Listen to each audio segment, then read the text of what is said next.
आप लोग बहुत ही अच्छे होंगे, स्वस्थ होंगे और आप सभी की पढ़ाई भी बहुत ही अच्छी चल रही होगी। प्यारे बच्चों, आज का क्लास बहुत ही ज्यादा इंपॉर्टेंट है आप सभी बच्चों के लिए, क्योंकि आज के क्लास में हम लोग पढ़ने वाले हैं 12th क्लास के केमिस्ट्री का 70 मोस्ट इंपोर्टेंट ऑब्जेक्टिव क्वेश्चन। और ये सारा प्रश्न आपके बोर्ड परीक्षा के लिए बहुत ही ज्यादा इंपॉर्टेंट है। तो बच्चा पार्टी, आज के क्लास को आप सभी बिल्कुल ध्यान से देखिएगा और आज के क्लास में दिए जाने वाले केमिस्ट्री के इस 70 ऑब्जेक्टिव को आप लोग अच्छे से याद भी कर लीजिएगा। ओके जी, चलिए फिर क्लास को स्टार्ट करते हैं। सारे बच्चे हमारे साथ चैट सेक्शन में आंसर को भी लगाते चलिएगा, जिससे कि आपको पता चलेगा कि इस 70 ऑब्जेक्टिव में आपको पहले से कितना याद है। देखिए, पहला नंबर सवाल आपके सामने है, सभी बच्चे जरूर चैट सेक्शन में लगाते चलिएगा। देखिए, पहला नंबर सवाल कह रहा है कि बीसीसी इकाई सेल में मुक्त खाली जगह का प्रतिशत है, यानी कि body centred cubic unit cell में मुक्त खाली जगह का प्रतिशत आपसे पूछा गया है। पहले तो आपको पता होना चाहिए कि बीसीसी का सेल में पैकिंग की जो प्रगुणता होती है वो कितनी होती है।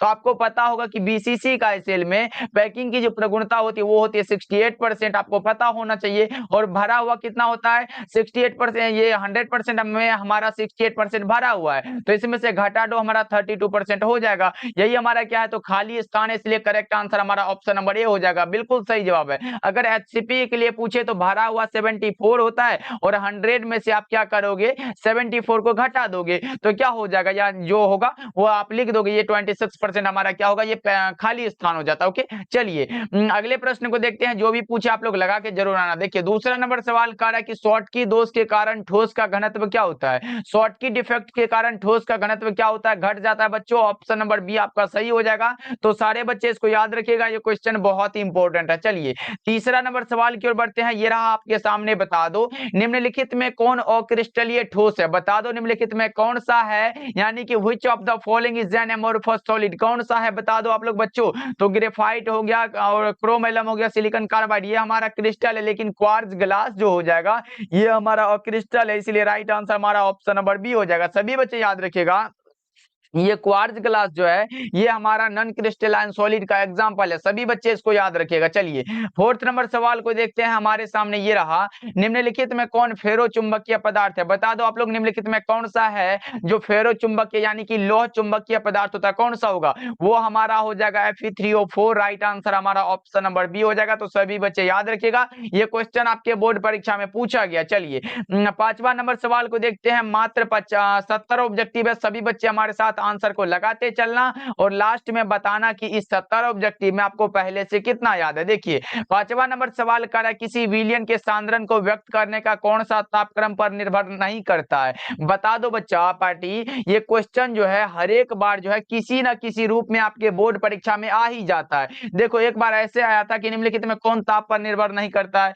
बता दो कौन सा होगा। तो मोललता, भाई मोललता का ताप से कोई लेन देन नहीं है, इसलिए करेक्ट आंसर हमारा ऑप्शन नंबर डी हो जाएगा।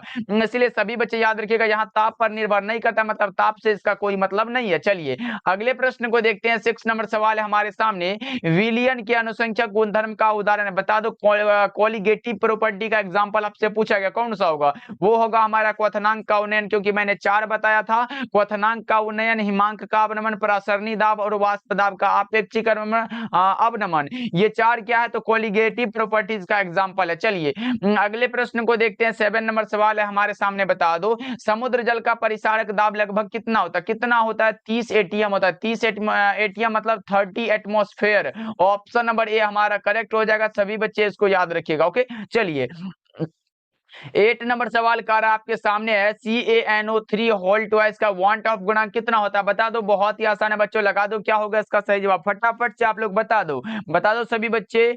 ओके, क्योंकि इसमें 3 आयन है भाई, कौन सा, देखो यहाँ पे अगर हम लिखते हैं तो Ca2 और इस पे प्लस हो जाएगा, उसके बाद क्या होगा बच्चों, तो इस पे प्लस में और कौन सा होगा, ये 2 है तो 2 लिख लो, 2 यहाँ पे लिख लो, 2 लिखो, और NO क्या है तो NO3 लिख लो, उसके बाद ये माइनस हो जाता है, यानी कि 3 गो आयन है हमारा, कौन सा होगा, तो ऑप्शन नंबर सी हमारा बिल्कुल सही हो जाएगा। सभी बच्चे याद रखोगे। चलिए 9 नंबर सवाल है हमारे सामने, बता दो 9 नंबर सवाल कर रहा है कि निम्नलिखित में कौन विलयन में विद्युत का संचालन करते हैं। वो हमारा होता है इलेक्ट्रोलाइट्स होता है, यानी कि वैद्युत अपघट्य होता है। राइट आंसर हमारा ऑप्शन नंबर ए हो जाएगा, बिल्कुल सही जवाब है। सभी बच्चे इसको याद रखिएगा। चलिए 10 नंबर सवाल की ओर बढ़ते हैं। हमारे सामने है, ये रहा बहुत इंपॉर्टेंट क्वेश्चन है, गैल्वेनिक सेल में एनोड क्या होता है। गैल्वेनिक सेल में एनोड का जो कार्य होता है वो ऋणात्मक इलेक्ट्रोड यानी कि नेगेटिव इलेक्ट्रोड होता है। करेक्ट आंसर हमारा ऑप्शन नंबर ए हो जाएगा। 10 का ऑप्शन नंबर ए को लगा लो बच्चा पार्टी, सही हो जाएगा। और सारे बच्चे एक बार क्लास को भी बच्चों लाइक कर दीजिएगा। चलिए अगले प्रश्न को देखते हैं। अगला प्रश्न है 11 नंबर सवाल। विद्युत धारा जब किसी चालक से इलेक्ट्रॉन के द्वारा प्रवाहित होती है तो उस चालक को हम लोग क्या बोलते हैं, उसे हम लोग धात्विक चालक कहते हैं। अगर 2 नंबर में आपसे पूछे कि धात्विक चालक क्या है तो आप लगा दीजिएगा, विद्युत धारा जब किसी चालक से इलेक्ट्रॉन के द्वारा प्रवाहित होती है तो उसे हम लोग क्या कहते हैं, धात्विक चालक कहते हैं। चलिए 12 नंबर सवाल है हमारे सामने, बता दो बच्चों क्या होगा। निम्नलिखित में कौन द्वितीयक सेल है। ये भी कई बार आपके बोर्ड परीक्षा में पूछा जा चुका है। निम्नलिखित में कौन सा है जो द्वितीयक सेल है, तो लेड स्टोरेज बैटरी होता है। कौन सा है, तो lead storage battery. Correct answer हमारा ऑप्शन बी हो जाएगा।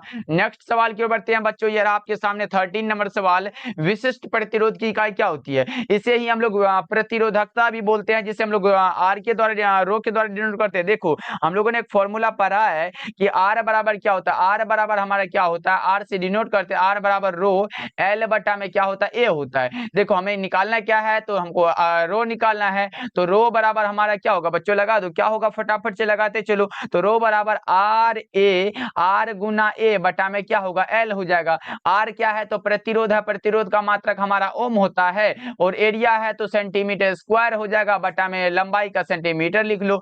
एक से एक हमारा कट गया, यहाँ 1 सेंटीमीटर बच गया, यानी कि ओम गुना सेंटीमीटर। कौन सा, ओम सेंटीमीटर। कौन सा ऑप्शन में दिया गया, तो ऑप्शन नंबर सी हमारा बिल्कुल सही जवाब हो जाएगा। देख लो यहाँ पे आपका दिया हुआ आंसर है। चलिए 14 नंबर सवाल है हमारे सामने, बता दो 14 नंबर सवाल कर रहा है विद्युत रासायनिक तुल्यांक का मात्रक क्या होता है, ग्राम प्रति कूलम्ब होता है। विद्युत रासायनिक तुल्यांक का जो मात्रक होता है बच्चों, ग्राम प्रति कूलम्ब होता है। राइट आंसर आपका ऑप्शन सी होगा।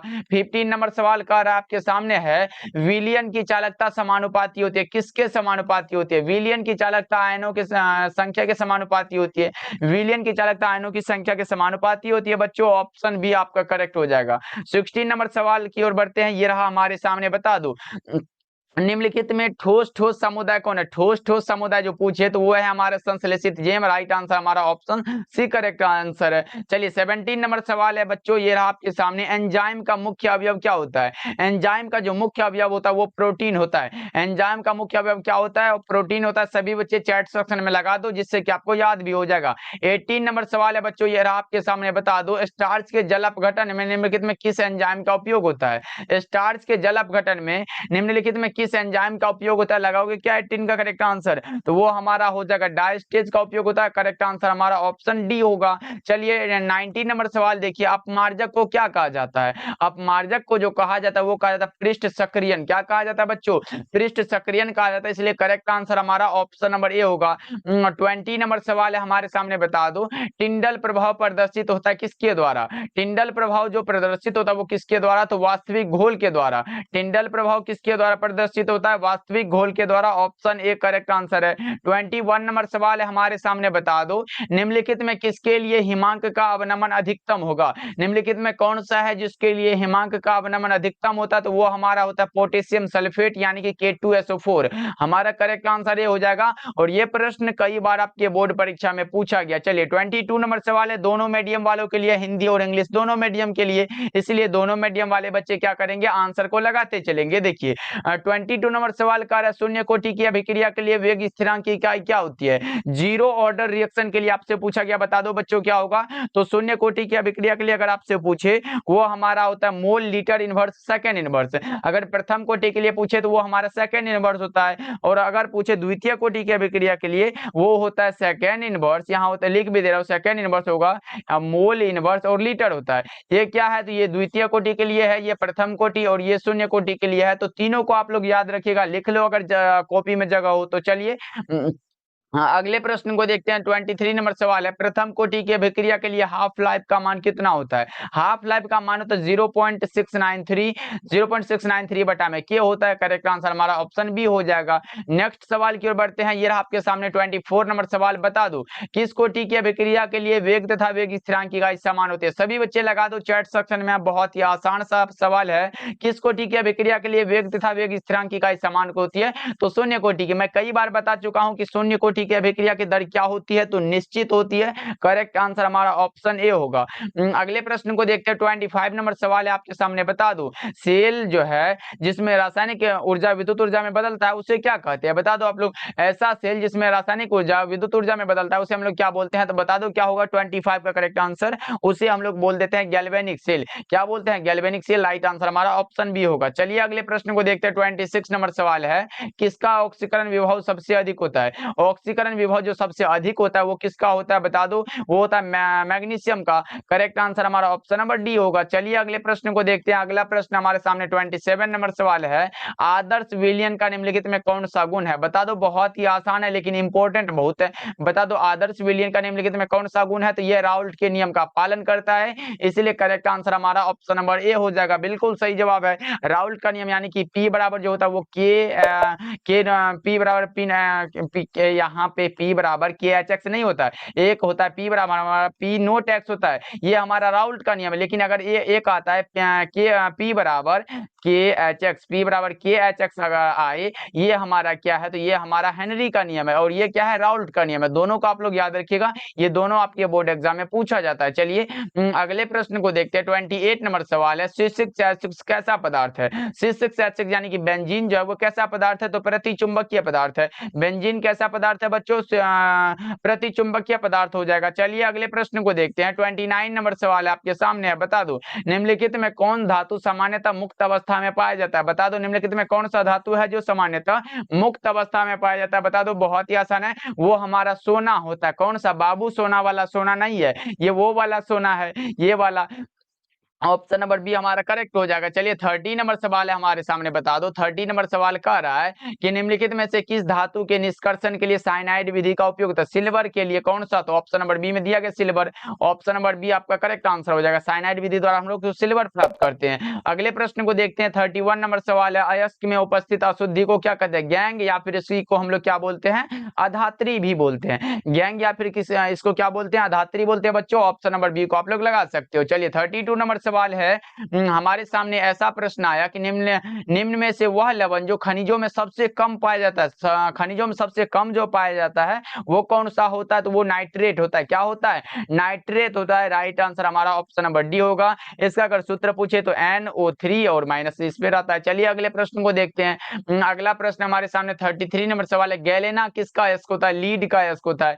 गैलेना लीड का अयस्क होता है यानी कि पीबी का। ऑप्शन नंबर बी हमारा सही जवाब है। अगले प्रश्न को देखते हैं। अगला प्रश्न 34 नंबर सवाल, हूप की विधि के द्वारा निम्नलिखित में किस धातु का शोधन होता है? हूप विधि द्वारा एल्यूमिनियम का शोधन होता है। करेक्ट आंसर हमारा ऑप्शन बी हो जाएगा। अगले प्रश्न को देखते हैं। अगला प्रश्न 35 नंबर सवाल, निम्नलिखित में कौन जिंक का अयस्क नहीं है? जिंक का अयस्क हमारा जिंक ब्लेंड होता है, कैलेमाइन भी होता है, जिंकाइट भी होता है, लेकिन ये बॉक्साइट तो एल्यूमिनियम का अयस्क है। ये किसका अयस्क है? तो यहाँ पे लिख भी दे रहा हूं, ये किसका अयस्क है? ये हमारा एल्यूमिनियम का अयस्क है। तो ये कैसे हो सकता है? इसीलिए याद रखिएगा ये एल्यूमिनियम का अयस्क है। नेक्स्ट सवाल की ओर बढ़ते हैं। 36 नंबर सवाल है, निम्नलिखित में कौन नाइट्रोजन का ऑक्साइड हंसाने वाला गैस कौन सा होता है? N2O होता है। सभी बच्चे को पता होगा N2O यानी कि नाइट्रस ऑक्साइड हो जाएगा। ये यहाँ नाइट्रोजन ऑक्साइड है, ये मत लगा देना, गलत हो जाएगा। अगले प्रश्न को देखते हैं। अगला प्रश्न है 37 नंबर सवाल, आवर्त सारणी में ग्रुप 16 में सल्फर के अलावा पाए जाने वाला कौन सा तत्व होता है? सल्फर के अलावा पाए जाने वाला कौन सा तत्व है? बता दो बच्चों क्या होगा? तो देखो मैं बता दूं, सल्फर के अलावा ऐसा होता है कि आवर्त सारणी में ग्रुप 16 में जो तत्व होता है वो होता है ऑक्सीजन होता है, सल्फर होता है, सेलेनियम होता है, टेल्यूरियम होता है और पोलोनियम होता है। बस इतना ही तो होता है। तो देख लो ना कौन सा। ऑक्सीजन हम लोगों को दिखाई दे रहा है, इसलिए करेक्ट आंसर हम लोग ऑप्शन नंबर ए को लगाएंगे। ऑक्सीजन के सिवा ये सोडियम, नाइट्रोजन, लोहा ये सब नहीं होता उसमें। चलिए 38 नंबर सवाल है हमारे सामने, बता दो साधारण नमक का सूत्र क्या होता है? साधारण नमक NaCl। NaCl साधारण नमक का सूत्र है। अगले प्रश्न को देखते हैं। 39 नंबर सवाल है कि आवर्त सारणी के ग्रुप एक के तत्वों को किस नाम से जाना जाता है? ग्रुप एक के तत्वों को हम लोग क्षारीय धातु के नाम से जानते हैं। करेक्ट आंसर हमारा ये होगा, आवर्त सारणी में ग्रुप एक के तत्वों को क्षारीय धातु कहा जाता है। चलिए 40 नंबर सवाल की ओर बढ़ते हैं। हमारे सामने ये रहा प्रश्न, नाइट्रिक अम्ल किस विधि से तैयार किया जाता है? नाइट्रिक अम्ल ओस्टवाल विधि के द्वारा तैयार किया जाता है, संपर्क विधि द्वारा सल्फ्यूरिक अम्ल तैयार किया जाता है, हैबर विधि द्वारा अमोनिया बनाते हैं, और प्रकाश संश्लेषण द्वारा हरे पौधे अपना भोजन लगाओगे। HNO3 होता है बच्चों, याद रखिएगा, ये भी प्रश्न आपके बोर्ड परीक्षा में पूछा गया। चलिए अगले प्रश्न को देखते हैं। 41 नंबर सवाल है, ओलियम में H2SO4 के साथ और कौन सा अवयव उपस्थित रहता है? देखो पहले आपको ओलियम का सूत्र पता होगा तभी तो लगाओगे। तो ओलियम का जो सूत्र होता है वो होता है H2S2O7 होता है। ये किसका सूत्र है? तो ओलियम का सूत्र है। तो देख लो H2SO4 हमारे सामने दिया गया, तो यहाँ पे इसको भी लिख लेते हैं H2SO और 4। देखो अब देखो हमारे सामने H2H2 मिलता है, तो ये हमारा मानो कि ये कैंसिल हो गया। मतलब मानो कि इसको हम क्या करेंगे, इसको हम ऐसे मिटा देते हैं। मतलब अब हमारे साथ है H2 और O7 और SO4 है, यानी कि S2 हमारा एक है, S2 और S एक 1 है, यानी कि S हमारा एक बचा, यानी कि S में से एक बचा, और यहाँ 4 और 3 मतलब 7 होता है, यानी कि 3 ये बचा, यानी कि ऑक्सीजन कितना? तो 3 है। SO3 हमारा करेक्ट आंसर है, ऑप्शन नंबर बी हमारा करेक्ट हो जाएगा। सभी बच्चे याद रखिएगा। चलिए 42 नंबर सवाल है, HCl की खोज किसने की थी? बता दो आप लोग। हाइड्रोक्लोरिक अम्ल की खोज किसने किया था? तो यह क्या था? ग्लेबर साहब ने। ऑप्शन नंबर सी हमारा करेक्ट हो जाएगा। अगले प्रश्न को देखते हैं। 43 नंबर सवाल है, गोताखोर ऑक्सीजन के साथ मिलाकर कौन सा गैस ले जाते हैं? हीलियम हो जाएगा। करेक्ट आंसर हमारा बी होगा। अगले प्रश्न को देखते हैं। 44 नंबर सवाल है, फोटोग्राफिक फिल्म प्लेट में किसका आवश्यक घटक होता है? फोटोग्राफिक फिल्म प्लेट में किसका आवश्यक घटक होता है? बता दो बच्चों क्या होगा 44 का करेक्ट आंसर? वो हमारा होता है सिल्वर ब्रोमाइड का। राइट आंसर हमारा कौन सा? बी होगा। चलिए अगले प्रश्न को देखते हैं। अगला प्रश्न हमारे सामने, निम्नलिखित में से किसे मुद्रा धातु कहा जाता है? मुद्रा धातु किसे कहा जाता है? बता दो बच्चों क्या होगा 45 का करेक्ट आंसर? सभी बच्चे लगाएंगे। मुद्रा धातु जो कहा जाता है वो कहा जाता है कॉपर को कहा जाता है, सिल्वर को कहा जाता है और सोना को कहा जाता है। इसलिए सही जवाब हमारा ऑप्शन सी होगा। अगले प्रश्न को देखते हैं। अगला प्रश्न है 46 नंबर सवाल, किसका +2 ऑक्सीकरण अवस्था सबसे अस्थिर होता है? किसका होता है? तो वो होता है लीड का। सबसे अस्थिर जो होता है वो लीड का होता है। ऑप्शन नंबर डी हमारा करेक्ट हो जाएगा। अगले प्रश्न को देखते हैं। अगला प्रश्न है 47 नंबर सवाल, लोहे को जंग लगने से रोकने का सबसे अच्छा तरीका क्या है? आयरन का कैथोड बनाकर। Option number A correct answer हो जाएगा। याद रखिएगा ये क्वेश्चन कई बार आपके बोर्ड एग्जाम में आया हुआ है, इसलिए सारे बच्चे इसको याद रखिएगा। चलिए अगले प्रश्न को देखते हैं। 48 नंबर सवाल है, तांबा क्या होता है? तांबा यानी कि कॉपर जो है, कॉपर ये क्या है? बता दो आप लोग। प्रतिचुंबकीय है, लोह चुंबकीय है, अणुचुंबकीय, या फिर इनमें से कोई नहीं? ये भी प्रतिचुंबकीय हो जाएगा। करेक्ट आंसर हमारा ये हो जाएगा। अगले प्रश्न को देखते हैं। 49 नंबर सवाल है, संक्रमण तत्व, यानी कि हम लोगों को पता है कि डी ब्लॉक के एलिमेंट को हम लोग संक्रमण तत्व बोलते हैं, इसलिए करेक्ट आंसर हमारा कौन सा होगा? ऑप्शन नंबर सी हमारा बिल्कुल सही आंसर है। चलिए 50 नंबर सवाल को देखते हैं। ऐसा प्रश्न आया कि विद्युत की सबसे अधिक सुचालक धातु कौन सी है? वो है चांदी। विद्युत की सबसे अधिक सुचालक धातु जो है वो कौन सी है? तो चांदी है बच्चों। ऑप्शन नंबर डी आपका करेक्ट आंसर है। सभी बच्चे इसको याद रखोगे। चलिए अगले प्रश्न को देखते हैं। डी ऑर्बिटल का आकार कैसा होता है? देखो अगर आपके सामने डी ऑर्बिटल रहे तो वो डबल डम्बेल होता है। डी ऑर्बिटल का आकार कैसा होता है बच्चों? चैट सेक्शन में लगा दो। तो डबल डम्बेल होता है। अगर एस ऑर्बिटल रहे, एस ऑर्बिटल का आकार पूछे तो गोलीय होता है, और पी ऑर्बिटल का आकार पूछे तो डम्बेल होता है। तो इसको भी आप लोग याद रखोगे। चलिए 52 नंबर सवाल है हमारे सामने बच्चों, ये रहा, समन्वय यौगिकों के लिए सबसे पहला महत्वपूर्ण सिद्धांत किसने दिया? समन्वय यौगिकों के लिए सबसे पहला जो महत्वपूर्ण सिद्धांत दिया था वो किसने दिया था? बच्चा पार्टी लगा दो। 52 का करेक्ट आंसर क्या होगा? तो मैं बता दूं, ये दिया था वर्नर साहब ने। किसने दिया था? वर्नर ने। इसलिए करेक्ट आंसर जो होगा वो ऑप्शन नंबर सी हमारा बिल्कुल सही जवाब हो जाएगा। तो सभी बच्चे इसको याद रखिएगा, ये भी क्वेश्चन आया हुआ आपके बोर्ड परीक्षा में। चलिए अगले प्रश्न को देखते हैं। अगला प्रश्न है 53 नंबर सवाल है, K3 एफिशिएंट 6 है। K3 एफिशिएंट 6 क्या है बच्चों? लगा दो क्या होगा इसका सही जवाब? फटाफट से लगा दो। ये हमारा कोवेलेंट यानी कि उप सहसंयोजन यौगिक है। राइट आंसर हमारा ऑप्शन नंबर बी हो जाएगा। चलिए अगले प्रश्न को देखते हैं। अगला प्रश्न है 54 नंबर सवाल है, जिंक और जल के साथ क्लोरोफॉर्म के अवयव से प्राप्त कौन सा होता है? बता दो आप लोग। जिंक और जल के साथ क्लोरोफॉर्म के अवकरण से प्राप्त क्या होता है, वो मेथेन होता है। करेक्ट आंसर हमारा क्या होगा, ऑप्शन नंबर डी बिल्कुल सही जवाब हो जाएगा। सभी बच्चे इसको याद रखिएगा, ऑप्शन नंबर डी हमारा करेक्ट हो जाएगा। चलिए अगले प्रश्न को देखते हैं। 55 नंबर सवाल है, एल्कील हैलाइड का उपयोग निम्नलिखित में किसके निर्माण में होता है। एल्कील हैलाइड का जो उपयोग होता है वो किसके निर्माण में होता है, वो एल्केन के निर्माण में भी होता है, एल्कीन के भी निर्माण में होता है और एल्कोहल के निर्माण में भी होता है, इसलिए इनमें से सभी हमारा करेक्ट आंसर है। चलिए अगले प्रश्न को देखते हैं। 56 नंबर सवाल है, उष्मा और विद्युत का अच्छा चालक निम्नलिखित में कौन है। उष्मा और विद्युत का जो अच्छा चालक है वो कौन सा होता है, वो हमारा ग्रेफाइट होता है। क्या होता है, ग्रेफाइट होता है। करेक्ट आंसर हमारा ऑप्शन डी होगा। चलिए अगले प्रश्न को देखते हैं। 57 नंबर सवाल है, निम्नलिखित रूपों में कार्बन का सर्वाधिक प्रतिशत अधिकतम किसमें होता है, वो भी ग्रेफाइट में ही होता है। करेक्ट आंसर हमारा क्या होगा, ऑप्शन सी बिल्कुल सही है। चलिए 58 नंबर सवाल है हमारे सामने, ये रहा, कार्बन की संयोजकता कितनी होती है। कार्बन की संयोजकता 4 होती है। कार्बन की संयोजकता कितनी होती है बच्चों, 4 होती है। करेक्ट आंसर हमारा क्या होगा, ऑप्शन डी हो जाएगा। चलिए 59 नंबर सवाल को देखते हैं। हमारे सामने ऐसा प्रश्न आया, एल्कीन निम्न में से कौन अभिक्रिया देती है, ये देती है योगात्मक अभिक्रिया। कौन सा, योगात्मक अभिक्रिया। करेक्ट आंसर आपका ए होगा। चलिए 60 नंबर सवाल को देखते हैं। हमारे सामने ये रहा, एल्कील हैलाइड और सोडियम धातु के बीच अभिक्रिया क्या कहलाती है, वुर्ज अभिक्रिया। क्या, वुर्ज अभिक्रिया। करेक्ट आंसर हमारा ऑप्शन नंबर ए सही जवाब है बच्चों, याद रखिएगा ये भी प्रश्न बहुत इंपॉर्टेंट है। और 2 नंबर में भी आता है कि वुर्ज अभिक्रिया को लिखिए, कोल्बे अभिक्रिया और क्लेमेंसन अभिक्रिया, इसको भी आप लोग बना लीजिएगा। चलिए 61 नंबर सवाल है आपके सामने, बता दो एल्कोहल में सक्रिय क्रियाशील मूलक कौन सा रहता है। एल्कोहल का पूछे तो एल्कोहल का हमारा ये है कार्बोक्सिलिक अम्ल का, ये है एल्डिहाइड का और ये है कीटोन का। तो हमारा पूछा गया एल्कोहल का, करेक्ट आंसर ये हो जाएगा। आर और ओ एच होता है, आर हमारा एल्काइल ग्रुप होता है। चलिए अगले प्रश्न को देखते हैं। अगला प्रश्न 62 नंबर सवाल है, प्राइमरी एल्कोहल का उत्प्रेरक निर्जलीकरण से क्या मिलता है, क्या मिलता है, एल्डिहाइड यानी कि CHO मिलता है। क्या मिलता है बच्चों, CHO, यानी कि ऑप्शन नंबर डी आपका करेक्ट हो जाएगा। अगले प्रश्न को देखते हैं, कीटोन का क्रियाशील मूलक क्या होता है। कीटोन में फंक्शनल ग्रुप आपसे पूछा गया है, कीटोन का क्या होगा, अभी मैंने बताया, ये हो जाएगा। करेक्ट आंसर हमारा ए होगा। ये एल्डिहाइड का है, ये कार्बोक्सिलिक अम्ल का है और ये एस्टर का है। चलिए अगले प्रश्न को देखते हैं। 64 नंबर सवाल है, कार्बोनिल समूह में कार्बन का परमाणु कैसा होता है, sp2 हाइब्रिडाइज्ड होता है। करेक्ट आंसर आपका ऑप्शन नंबर बी होगा। 65 नंबर सवाल है आपके सामने, बता दो कार्य निम्नलिखित में से किसमें एस्टर बॉन्ड होता है, किसमें होता है, टेरिलिन में होता है। एस्टर बॉन्ड किसमें होता है, टेरिलिन में होता है। करेक्ट आंसर आपका ये होगा। चलिए 66 नंबर सवाल है, पॉलीमर बनाने की सबसे छोटी इकाई क्या कहलाती है।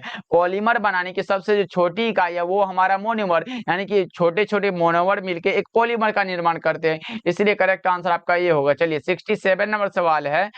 67 नंबर सवाल कह रहा है कि एंजाइम क्या है, enzyme is a protein. Enzyme हमारा क्या है, प्रोटीन है, सही जवाब सी होगा।